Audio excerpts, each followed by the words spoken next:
Alright, so it is currently 2 days later, all because of this hose right here. So I didn't have anything that would fit there. All I had was some heater hose and some other stuff, and I needed an oil resistant hose for this oil return. So none of the shops in my area actually carry any hose that's oil resistant, unfortunately. So I had to go straight to the dealer for this. All it is probably a 3-inch tube, nothing special.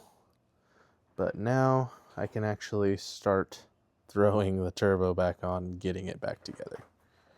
Alright, so believe it or not, with the proper hose, proper parts, turbo actually went on and in fairly easy. So now all we got to do is tighten up all the clamps on the turbo.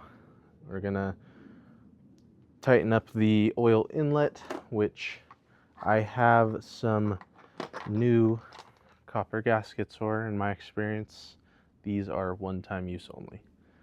So we're gonna replace that, and on top of that, I also picked up myself some hardware for my turbo heat shield bracket. So I already had the bracket, but I never had the hardware. So this will be nice because I've already got a nice and shiny Perrin turbo heat shield bracket, or turbo heat shield. So we are going to be throwing this on as well. So let's get all this tightened up and then we'll get to the fun stuff.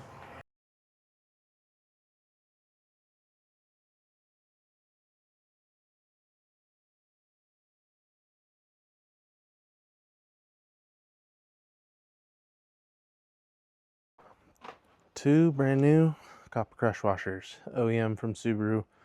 I always order a couple extra of these just in case I have to do something like this where I need to take the turbo out again.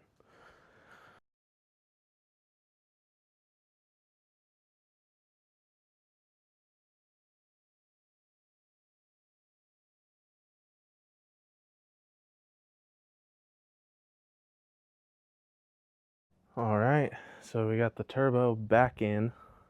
Perfect. Now we're gonna go ahead and put this on. This is my 3-inch NVIDIA catless downpipe. So this will be a lot louder, a lot more fun. And I have the old pre-green speed Cobb tunes to make this work and not throw check engine light.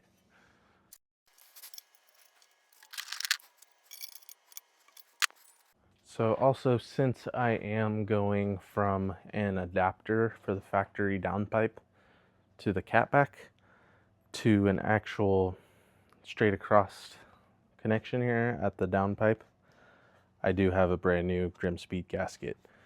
And this motor, every single exhaust gasket from the headers back is these extra thick Grimspeed gaskets.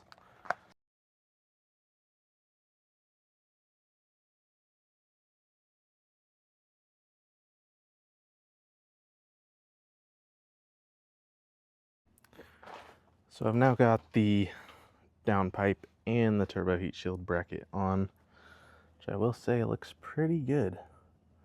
Only thing is, I think I might be missing a bracket or something for down here, because there's a mounting tab there that goes to nothing at the moment. So I'll have to figure that out, but for now it's in there. It's not rattling, it's not making any noise, so we're good to go. So next thing I'm gonna do is put this guy back in here. It's the PCV valve, and I got a new piece of hose here that I'll end up hooking up on this side. I did end up sealing some of that up with some RTV. I know it's not the best fix ever, and it's not proper, but it is what I have at the moment. And this is all temporary anyways, so let's get that on and continue moving on. Alright, so we now have all the PCV hooked up where it needs to be.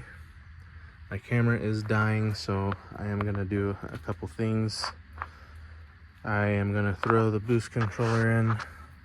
All the stories, it goes right there. And instead of having only 2 ports, it's got 3. One goes to the wastegate, one goes to the turbo, one goes to the intake. I'm gonna hook all that up, throw the camera on the charger. I did notice that there's a little bit of slack here in my throttle cable. I'm gonna adjust for that. Then I'm probably gonna end up throwing the intercooler and blow-off valve, or bypass valve, whatever you want to say, all that back on the car. And then I will be back when I do another smoke test on this thing.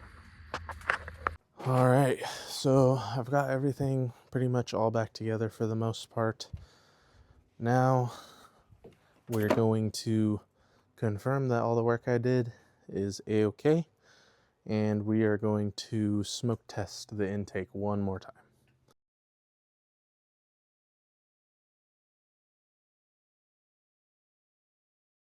All right, so this thing completed the smoke test, and it seems as though I have no leaks.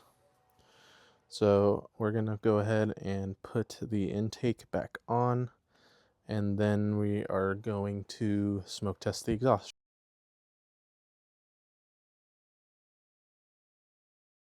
So the battery cables on this thing are just long enough to reach to the rear end of the vehicle, which is perfect. So let's see if this even fits. Looks like it's pretty snug. I'm gonna turn this on and see what happens.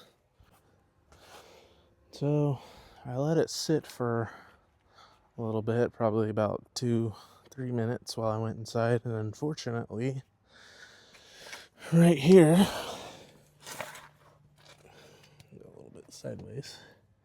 I don't know if you guys can see, but it is leaking from the catback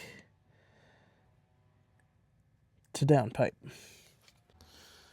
Man, this might as well have been like an honest review of this product, because man, this thing is saving me right now. I tightened up one side of this and it seems to be still leaking. I'm gonna tighten up this side and we'll see what happens. All right, so this thing helped me out a bunch, and I was able to really tighten up that joint there and get this thing to seal. So the exhaust is all sealed, the intake is all sealed. I think it's time for the oil change, add some coolant for the bit I lost when we took the turbo off, and then we can tune this bad boy and start her up.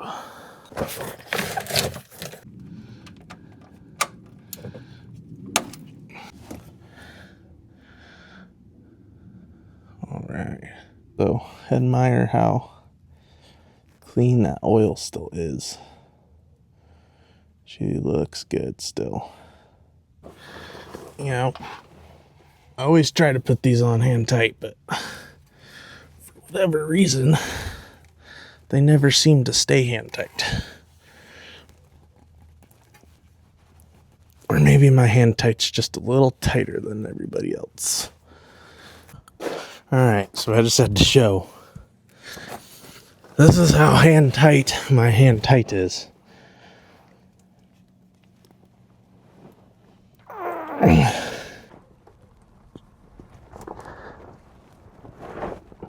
Oh, I believe it's coming.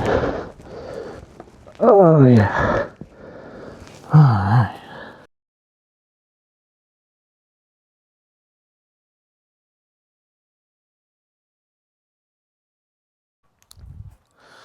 So, as you can see, it is getting dark out. So I am not going to get to do the couple of other things that I wanted to complete today, which was tire rotation, as well as I have a lot of interior I need to put back in this thing, and it's all in the back of it right now. So I'm not sure if I'm going to make another video on that or continue it on this video, but I guess you'll see. So I would like to say that I would love to use some better oil, as maybe Royal Purple or Motul, something with a higher zinc content. But as of now, what I could get and what I've always used on my other vehicles is Mobil 1 oil. So we're running 530 full synthetic. Next time I change my oil, which will probably be in 1,500 miles or so, I am going to put in some Royal Purple or Motul, whatever I can get. I have to order either one. So this is what I could get from the local AutoZone.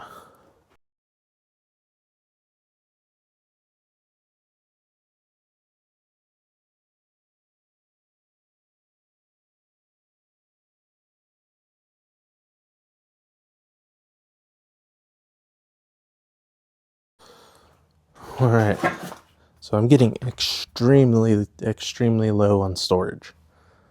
I'm gonna continue to put coolant in this thing. I'll come back to you guys when I tune it for just a moment, then we'll get this thing started. All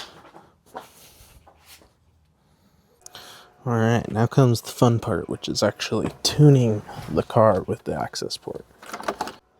So we got the tune for it, which is stage 2 plus electronic boost control solenoid, ACN 91 octane. Plug in the jumper. Plug jumper in. Green test mode connectors. Yep, there we go. Plug. So now it is currently flashing our ECU. And success. All right. Finally, the car is back together completely. It is on the ground. No leaks. No nothing. Got coolant, got oil in it. I think it's time to start her up. She's tuned. Let's see what it does.